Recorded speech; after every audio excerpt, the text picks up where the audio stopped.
On se retrouve aujourd'hui pour une nouvelle astro-énergie avec l'archétype qu'on appellera l'inventrice ou l'inventeur qui en viking se nomme le retour. C'est un placement que l'on trouve en taureau entre 7,37 et 13,15 et avec ce placement, on va visiter l'ombre de l'addiction. Les dessins du site de Bella, dont je vous mets le lien en description, sont toujours, très parlants. Donc ici, on voit, une inventrice qui reçoit des ondes sonores. Il y a une clé, il y a tous les rouages de sa pensée et puis il y a donc ici, comme on voit, l'ombre de l'addiction. Avec, cet archétype, on sort de ses tendances addictives pour aller enfin atteindre le silence. Le siddhi est donc le silence dans cet archétype. Le silence, c'est le plus haut niveau de conscience qu'on puisse expérimenter quand on est, influencé par ces énergies, donc je répète, en taureau. Et donc comment atteindre le silence? Eh bien en déployant son potentiel d'invention. D'où le nom donc de l'inventeur, l'inventrice. Comment ça se passe quand on est en proie à des tendances addictives? Eh bien soit, on va réprimer ces tendances addictives et on va se montrer figé. La nature, répressive ou la nature refoulée, des personnes, victimes de tendances addictives, c'est donc, de se montrer figé ou bien en réaction, ils vont ressentir énormément d'anxiété avec la pensée en fond qui est d'être accro à sa propre souffrance. Richard Rudd parle de ces blancs, de ces vides, en fait, qu'on ressent, de ce vide intérieur, en fait, hem, que l'on ressent, en fait, qui nous fait peur. Une méfiance, vraiment une méfiance viscérale envers la vie elle-même. Quand on est touché par ces genres de blancs qui nous font nous sentir vides, ça serait une des plus grandes peurs, en fait, de l'humanité d'être confronté au vide et à la séparation.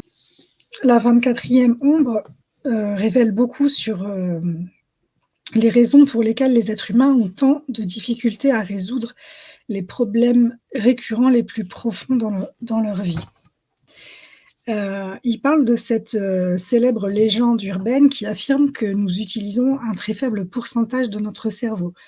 Heu, on entend souvent dire qu'on utilise seulement 10 de notre capacité cérébrale. Mais tout neuroscientifique vous dira que c'est faux. Dans une journée normale, nous en utilisons la quasi-totalité. Et ce n'est pas une question de la quantité employée, mais de l'efficacité de cet usage. Encore aujourd'hui, pour la conscience, le cerveau humain est un territoire largement inexploré.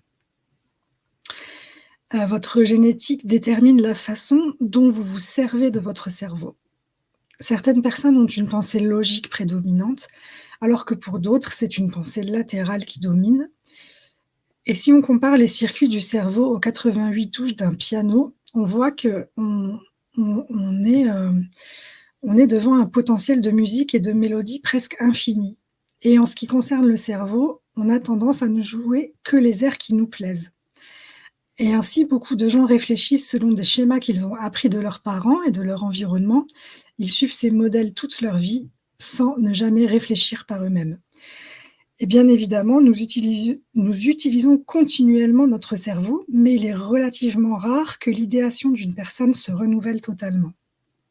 Et donc les chemins synaptiques des ganglions cérébraux sont comme des sentiers publics bien battus et la 24e ombre travaille dur pour les entretenir. Donc c'est comme je vous disais, le fait que quand on pense, en fait, on pense toujours, de la même façon.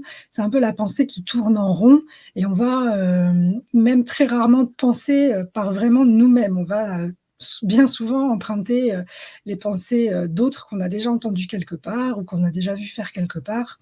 On va toujours, on va très souvent se calquer ou mimer ou, s'inspirer d'autrui. Juste exactement comme je suis en train de faire en ce moment.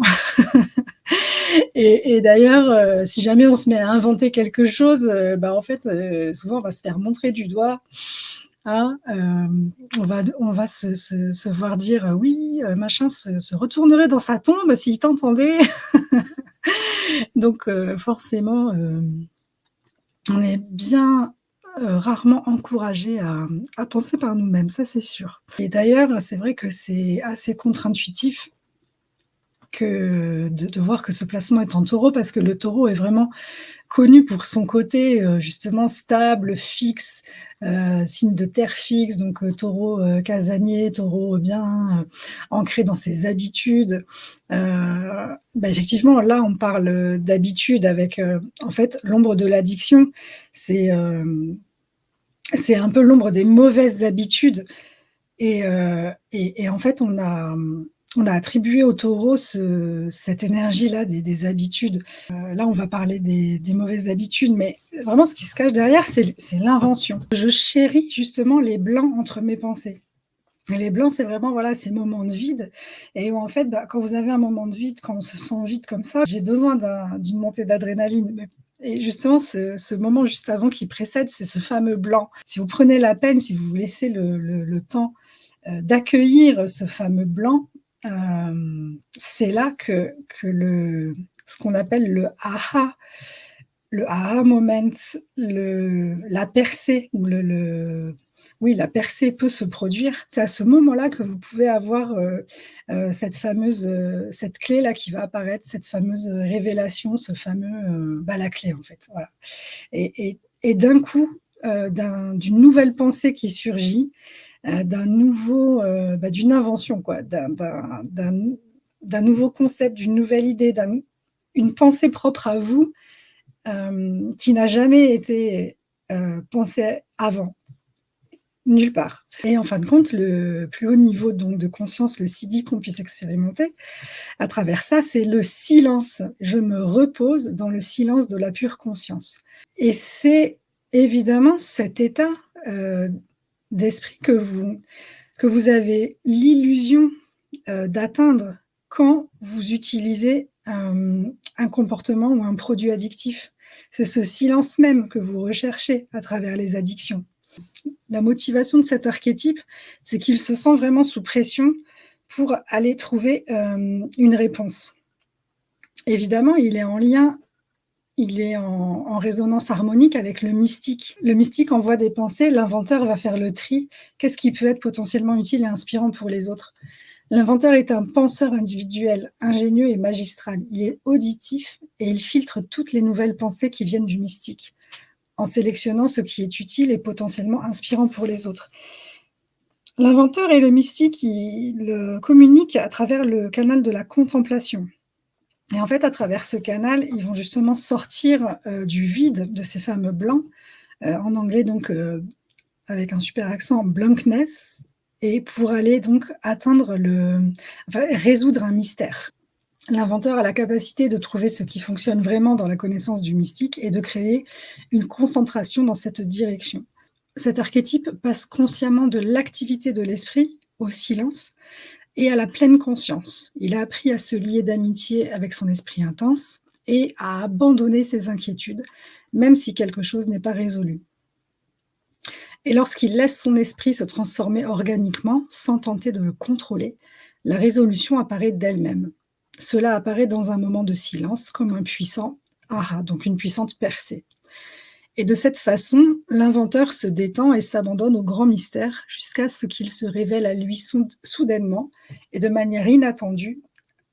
D'ailleurs, souvent, de manière inattendue dans un moment de repos ou de contemplation ou de rêve ou de calme, en tout cas de silence, à travers un processus de profonde perspicacité. Ainsi, l'inventeur nous enseigne que la clé réside dans la relaxation. Avec un corps et un esprit détendus, l'inventeur comble les lacunes de la conscience. Il ne repousse pas l'anxiété et n'essaye pas de combler les trous, mais par le silence et l'acceptation, le vide et l'incertitude deviennent ses alliés. Accepter en fait, accepter de ne pas savoir. accepter de ne pas avoir la réponse. C'est un petit peu la clé, en tout cas pour cet inventeur. En biologie, cet archétype va correspondre au striatum ventral, au niveau du cerveau. Et qu'est-ce que c'est ce striatum ventral? Il intervient dans les circuits de récompense et de motivation. Donc là, on voit bien justement le lien avec pourquoi les addictions, circuits de récompense et de motivation. Ici, on voit qu'il code pour une leucine, la leucine intervenant, notamment dans la plasticité synaptique. Et au niveau, de son opposition, la réseauteuse nous fait, quitter, l'ombre de l'interférence pour aller toucher la synarchie à travers le travail d'équipe. Et donc on pourra aisément, plus ou moins aisément, aller étudier comment l'ombre de l'addiction et de l'interférence se répondent et s'entraînent dans un cercle vicieux. Comment également dans un cercle vertueux, l'invention et le travail d'équipe se répondent et s'entraînent. Hop, vibreur. Et comment, au niveau des CD, le silence et la synarchie également, s'entraînent, l'un l'autre. Donc on l'a vu, hein, victime de tendances addictives. Ah oui, le dilemme, pour cet archétype, c'est la gravité. On va, juste descendre un peu et voir si on a aujourd'hui un mudra. Un mudra pour, ouais, le mudra du silence. Excellent, excellent, ce petit geste-là, silence, pour pas dire, tais-toi. Alors donc du coup, joignez les pouces et les index et avec, les autres doigts, faites-vous, une belle décoration de paires de lunettes. Il y a pas le texte pour dire comment faire avec les doigts, en fait, il faut que vous regardiez. Hop, c'est ici. Pas facile à vivre en tout cas, pas évident. Je cherchais une personnalité, connue pour illustrer ce placement et je tombe sur, comment il s'appelle? William Shakespeare. Donc du coup, je regarde, est-ce que, William Shakespeare était connu, pour avoir été, en proie à des formes d'addiction? Donc de toute façon, en fait, quand on va chercher dans les célébrités à chaque fois, on me dit: «Oui, bon, voilà, faut respecter la vie privée des gens et tout et puis c'est pas oui, alors ils sont connus donc forcément on va spéculer sur leur mode de vie, mais c'est pas bien, nanana» et bon OK, moi je regarde un peu les autres profils et tout, bon voilà et là je tombe sur, d'un coup l'acteur là de, celui qui a fait le comment il s'appelle? Christian Grey dans Fifty Shades of Grey, l'adaptation au cinéma.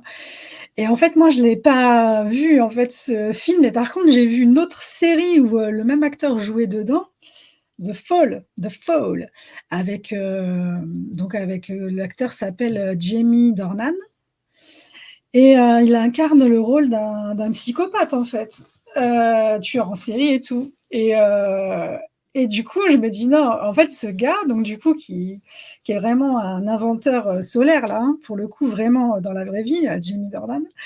Hem et je me dis: «Je rêve où il a interprété que des, personnages un peu comme ça, accros quand même finalement» parce que ce soit dans Fifty Shades of Grey où on voit bien que le personnage il recherche beaucoup, oui les sensations fortes, à travers, sa sexualité, particulière, hem et ça ne regarde que lui mais du coup dans l'autre série que j'avais vue, c'était un psychopathe quoi et c'est vrai que on voit quand même bien comme quoi souvent les acteurs, ils sont pas choisis non plus pour rien dans leur rôle et quand ils incarnent aussi magistralement leur rôle, c'est que forcément, bien sûr à un niveau personnel, ça les touche. Non, c'est pas des addictions, ce sont des pensées obsessionnelles.